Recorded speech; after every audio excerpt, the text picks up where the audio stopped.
Praise the Lord. இன்றைய அப்பத்துணிக்க நிகழ்ச்சியில உங்களை சந்திக்கிறதுல மிக்க மகிழ்ச்சி அடைகிறேன்.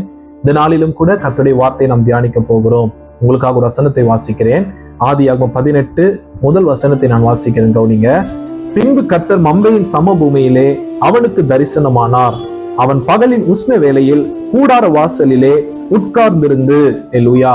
பாருங்க, 2வது வசனம் சொல்கிறது, தன் கண்களை ஏறெடுத்து பார்க்கும்போது இந்த 3 புருஷர்கள் அவனுக்கு எதிரே நின்றார்கள். கவனிங்க கர்த்தருடைய பிள்ளைங்களே, நாம் உட்காருவதை குறித்து, அல்லேலூயா, அதாவது தேவ சமூகத்தில் உட்காருவதை குறித்து நாம் தியானித்து வருகிறோம். இங்க பார்க்கிறோம், ஆண்டவர் ஆபிரகாமுக்கு தரிசனமானார்.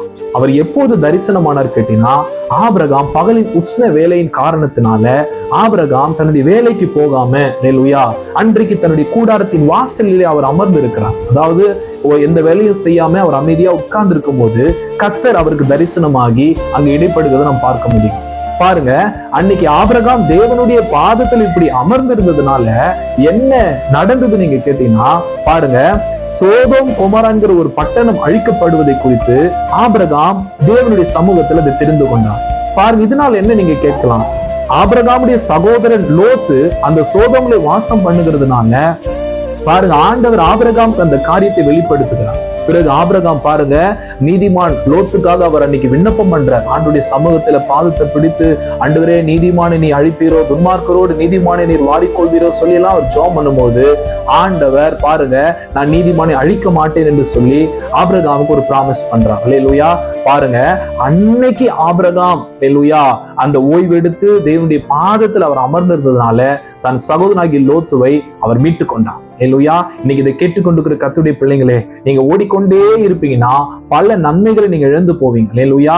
எது நன்மை? வெறும் பணம் சம்பாதிப்பது மாத்திர நன்மையா? கிடையவே கிடையாது. அல்லேலூயா. தேவனுடைய பாதத்துல நாம் காத்திருப்பது அநேக நன்மைகளை நமக்கு கொண்டு வரும். பாருங்க, சங்கீதம் 23 தாவீது சொல்லுகிறாரு, அவருடைய நன்மையும் கிருபையும் என்னை தொடரும், நான் நீடித்த நாட்களாய் கர்த்தருடைய வீட்டிலே நான் நிலைத்திருப்பேன். அப்ப நிலைத்திருக்கிறவர்களுக்கு தான் ஆண்டவர் அநேக நன்மையையும் அநேக கிருபையையும் கர்த்தர் கொடுக்கிறார். அல்லேலூயா. இன்றைக்கு உங்களுக்கும் ஆண்டவர் நன்மை கிருபை வாரி வழங்க வேண்டுமானால் நீங்க ஆண்டுடைய பாதத்துல சற்று உட்கார வேண்டும். அல்லேலூயா. உட்கார்ந்துருங்க. காலையில வேலைக்கு போவதற்கு முன்பாக ஆண்டுடைய பாதத்துல அமர்ந்திருந்து பிறகு புறப்பட்டு போங்க. அல்லேலூயா. ஒரு நல்ல காரியத்தை போகும்போது தேவனுடைய சமூகத்துல கொஞ்ச நேரம் அமர்ந்திருந்து பிறகு புறப்பட்டு போங்க. அப்போது ஆண்டவர் உங்க பாதையில கர்த்தர் ஒரு ஜெயத்தை தருவார். கர்த்தர் தாமே உங்களை ஆஸ்வதிப்பாராக.